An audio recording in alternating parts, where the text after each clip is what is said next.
ايه رأيكم يا حبايبي؟ حلوة صح؟ جميلة، شكلها جميل جدا، طعمها حلو وريحتها حلوة.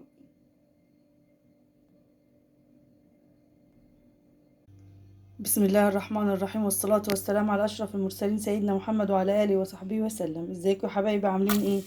يا رب تكونوا دايما في خير وسعادة وهنا وسرور، دايما دايما يا رب، اللهم امين.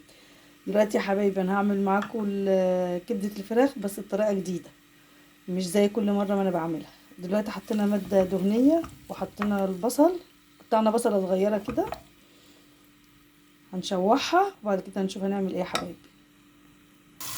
المرة دي يا حبايبي مختلفة تماما عن كل مرة، بطريقة جديدة وبتركات جديدة.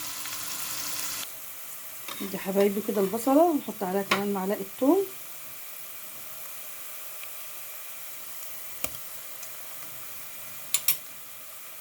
ونقلبها، نقلب التوم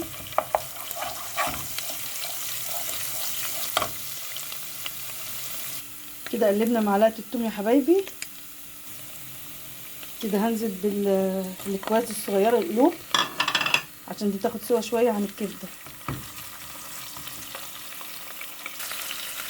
نقلبهم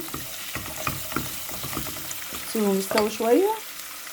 انتوا عارفين يا حبايبي دايما بحط البهارات في البصل اول ما بتتعمل.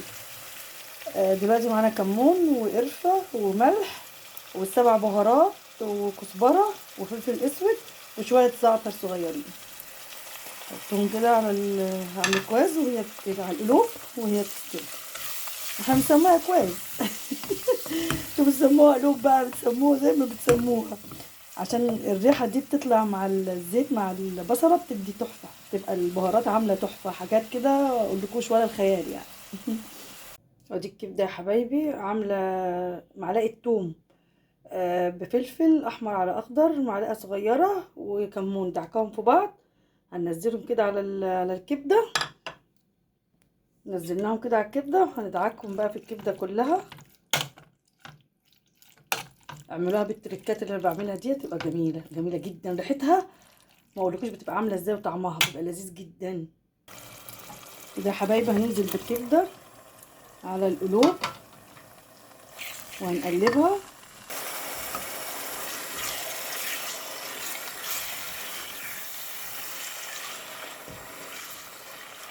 الله على الريحة، ريحة تحفة، جميلة جميلة جميلة، ما اقولكوش الريحة عاملة ازاي.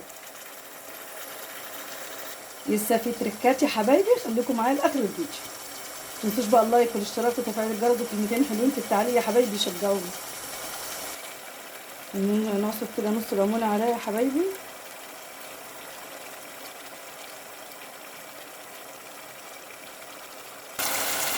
كده هي قربت خلاص على السوا. هنزل بقى معاكم بقى باخر تركه في الفيديو. ننزل دلوقتي بالبصل، شرايح بصل زي ما انتوا شايفين كده، وشرايح فلفل حراق وفلفل حلو. هنقلب